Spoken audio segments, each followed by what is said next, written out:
জন্ম থেকেই দুটি হাত অসাড় এই শিক্ষার্থীর, কিন্তু শারীরিক এই চরম প্রতিবন্ধকতাকে বৃদ্ধাঙ্গুলি দেখিয়ে পা দিয়ে লিখেই এবারের এসএসসি পরীক্ষায় বসেছেন এই কিশোরী। অদম্য সাহস আর স্বপ্ন পূরণের দৃঢ় সংকল্পে এগিয়ে চলা মেয়েটি এখন অনেকের কাছেই এক অনুপ্রেরণার নাম। বলছিলাম সিরাজগঞ্জের সুমাইয়া খাতুনের কথা। তিনি 2026 সালের এসএসসি পরীক্ষায় অংশ নিয়েছেন পা দিয়ে লিখে। ছোটবেলা থেকেই এই পঙ্গুত্ব নিয়ে বড় হয়েছেন সুমাইয়া, তবে কখনোই নিজেকে বোঝা মনে করেননি। বেলকুচি উপজেলার আলিমুদ্দিন ওসমান গনি উচ্চ বিদ্যালয়ের এই অদম্য শিক্ষার্থী পরিবার ও শিক্ষকদের সহায়তায় পা দিয়ে লেখার অনুশীলন শুরু করেন। সেই পায়ের অক্ষরেই এখন তিনি রচনা করছেন নিজের ভবিষ্যৎ। আমার অনেক ইচ্ছে করে আমার মায়ের কাছে হেল্প করতে, কিন্তু আমি করতে পারি না। আর যদি আমার হাত ভালো থাকতো আমি করতে পারতাম।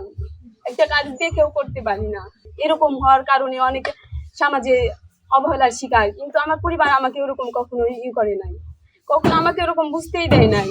আমার মা আমার বাবা আমাকে অনেক ভালোবাসে, অনেকই করে। মেয়ের এই অদম্য শক্তিতে গর্বিত তার পরিবারও, তবে মেয়ের ভবিষ্যৎ নিয়ে কিছুটা চিন্তিত তার মা। এদিকে সুমাইয়ার শিক্ষকরা বলছেন শারীরিক সীমাবদ্ধতা থাকলেও তার মানসিক শক্তি প্রখর, যা তাকে সাফল্যের শিখরে নিয়ে যাবে। সুমাইয়ার এই লড়াই দেখে অবাক ও গর্বিত প্রতিবেশী ও সহপাঠীরা।